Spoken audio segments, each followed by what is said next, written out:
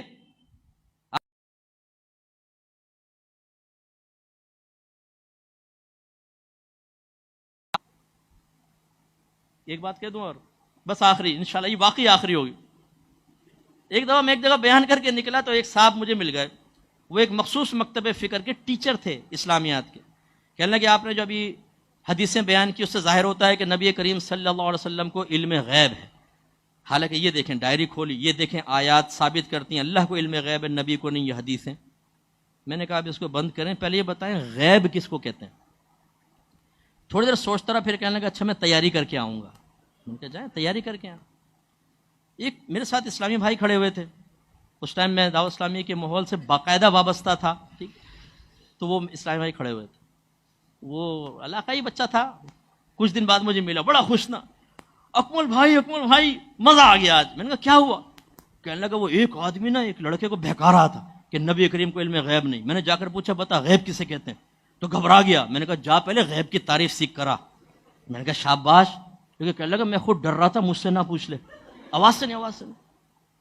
بھائی یہ میرا درد ہے کہ ویسے تو ہم بڑے جوشیلے بنتے, لیکن ہم سے پوچھ لیا تو کیا ہوگا. یہ ختم کر دیں. اس کے لیے یہ دیکھیں, یہ بیٹھے ہوئے, پیچھے دیکھیں وہ بیٹھا ہوا, نورانی چہرے والے بچے, ان لوگوں سے آپ علم حاصل کریں. بچوں آئیے, مجھے امید ہے انشاءاللہ آپ سب اس فقیر, اس گناہگار کی لاج رکھتے ہوئے آپ کا مہمان ہوں, ان سے رجوع کریں گے انشاءاللہ. ایسا آئیں کہ ان کو جگہ نہ ملے, یہ باہر ہوں آپ اندر. وہ اونٹ کا واقعہ سنا ہے نا, وہ خیمے میں اندر گھس گیا اور مالک کو باہر نکال دیا. آپ اندر گھس جائیں, یہ باہر کھڑے ہو کر آپ کو پڑھا رہے ہوں. ایسی